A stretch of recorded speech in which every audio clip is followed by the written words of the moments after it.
So I am a huge fan of Richard Dawkins. I read a handful of his books, or a large part of some of his books, like The Greatest Show on Earth. I read about 100 to 200 pages of it, which was enough, and that just completely just I accepted evolutionary biology as a reality. Once you read it, you're like, yeah, there's no way this is false, and it's complex to the point where it's difficult for me to articulate what Richard Dawkins says in it, but essentially he just talks about adaptation and evolution and how some species change over time, with like little what do you call it, little adaptations or little changes, like over eons, over a long span of time, will change an animal into something completely else. It's crazy how one animal might diverge and become different species of animals.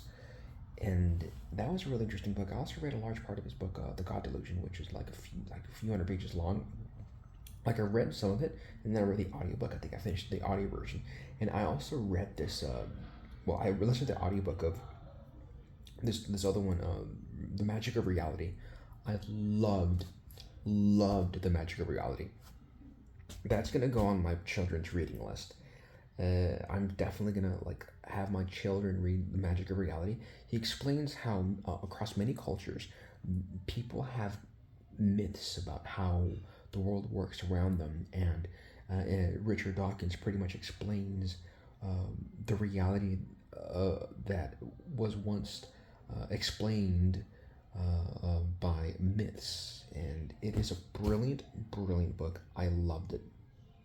I also read a large part of The Selfish Gene and many other books of his, either partially or entirely.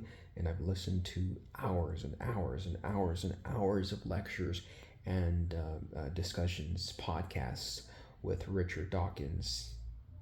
And I love uh, how Richard Dawkins explains things. He is a brilliant man, and hopefully one day I get to meet him. But if that doesn't happen, oh well. I mean, because he's in his early 80s, and the odds are of me meeting him one day are slim. But I've read easily, 1 to 2,000 pages of material by Richard Dawkins, and I've easily spent maybe up to 50 hours, listening or watching videos of his.